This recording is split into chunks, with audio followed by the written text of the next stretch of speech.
Hello, and welcome back to my Lorethrough series. We've just arrived at Roundtable Hold after getting our ass kicked by Margit, and I will now take a closer look at all the NPCs and other secrets you can find here at this point in the game. We are first greeted by Sir Gideon Ofnir, the All-Knowing, one of the Tarnished who was revived in the opening cutscene. Oh, this is a rare occasion. I can't remember the last time a new Tarnished made their way to the Round Table. Very well. As your senior, I bid you welcome. It is safe here. You may let down your guard. Allow me a word of advice. As your senior, you are a mere visitor to the Round Table. Nothing more. A house guest. Yet to earn their keep. Remember your place, newcomer. There's nothing left to say. Be at your leisure. He is the leader of the Round Table and bids us welcome, but reminds us that we are still a newcomer who is yet to earn their keep. After resting at the Round Table, we can talk to Gideon again inside his room, where he clarifies that by earning our keep, he meant we need to obtain a great rune to become a proper member of the Round Table. Oh, are you aggrieved at the notion you are but a visitant here? Then you would do well to remember the first words of grace given to you. Stand before the Elden Ring and become the Elden Lord. If those words held any meaning to you, follow the guidance of grace.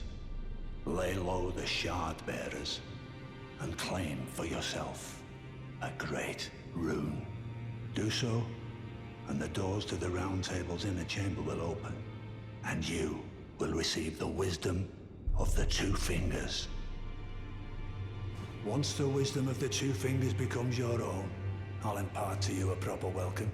As a true member of the... I have high hopes for you. I'm sick and tired of them. These namby-pamby Tarnished think us no more than a shelter from the rain. Even one more reason to go after Godric. Next, we meet Dialos, who has lost track of his servant Lanya and asks us to find her. Ah, hello. You must be new here.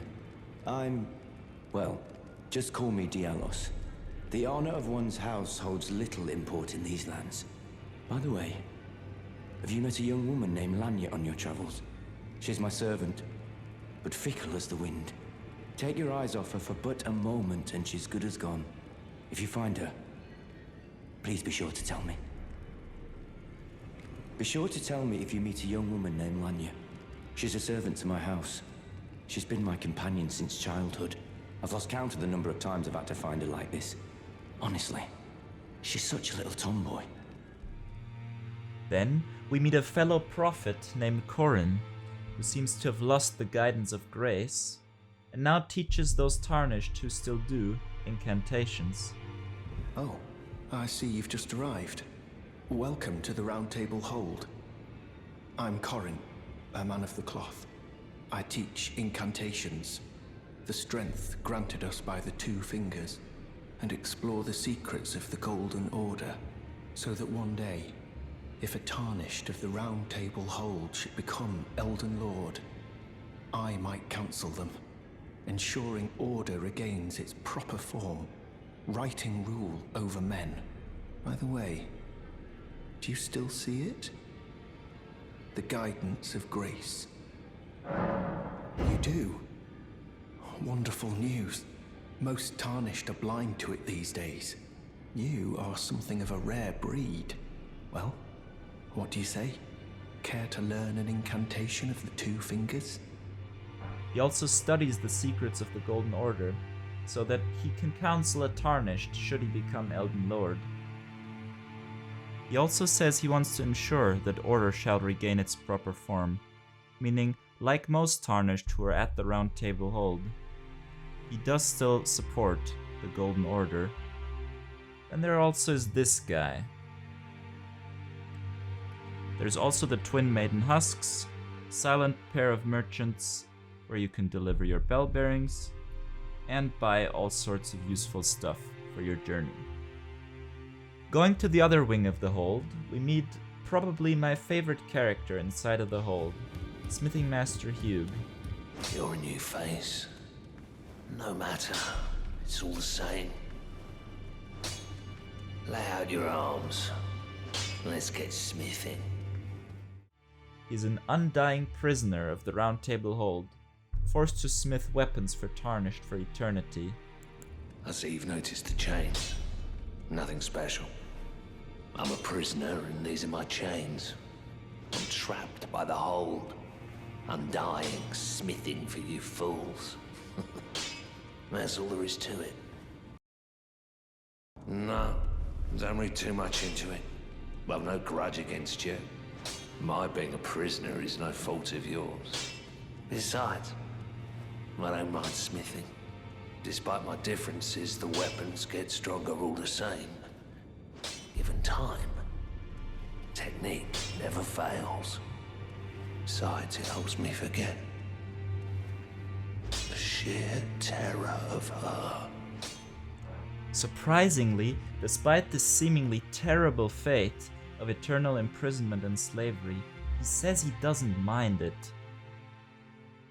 Whatever happened to him prior to his imprisonment must have been truly traumatizing for him to be so happy to have escaped what he describes as her, that he doesn't mind a fate like this. Finally, we meet another Tarnished from the opening cutscene, Fia the Deathbed Companion.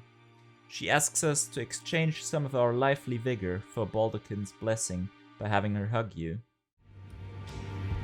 Greetings, great champion called by grace. I am Fia. Circumstances have compelled my stay at the Roundtable Hold. Great champion, would you allow me to hold you?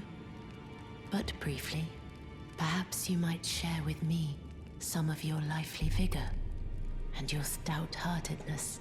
Doing so will grant me the warmth of a champion, and you, I am sure, will bear a Baldachin's blessing. Do you think it vulgar, perhaps? Where I come from, it is a sacred act. Ah, my thanks, great champion. The Baldachin's blessing increases your poise and reduces damage at the cost of some FP. By the way, the exchanging vigor part is taken quite literally. You are very warm. Until you use your Baldachin's blessing, your maximum health is reduced slightly. A lot of players don't listen to the dialogue properly on their first playthrough, and spend almost the entirety of it at reduced HP. Needless to say, you should use the blessing in your first combat encounter if possible. What you felt light up inside you was a Baldachin's blessing. Though it is but a fleeting thing, I am afraid. Come back to me, should you require another. I will take you in my arms as often as you need. Fia is quite a mysterious character, and it's very hard for us to know at this point who she is and what exactly a deathbed companion is. We'll come back to her once we acquire more knowledge. Now, if you jump over this balcony in the middle of the round table, with all the bloodstains, you will be invaded by Mad Tongue Albridge, who can be quite tough this early on, and only drops a PvP item. So if you aren't interested in PvP, you should just pick up this hidden weapon and leave him for later.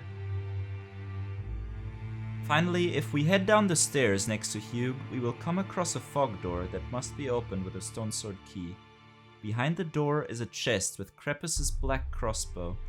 Krepus served the two fingers from the Roundtable Hold as head confessor, which is a sort of church spy and also one of the options for starting classes. There is also another door that requires two stone sword keys and hides the Assassin's Prayer Book. It's safe to say that these sealed doors were supposed to hide the more covert operations and assassinations that were carried out by the Roundtable Hold. Now, having visited the Roundtable Hold, it's time to explore Limgrave, in order to find useful items and level up so we can take on Margit. Alright, that was it for this one. Thank you guys so much for watching once again. Let me know in the comments how you would improve these videos. I'm still pretty new.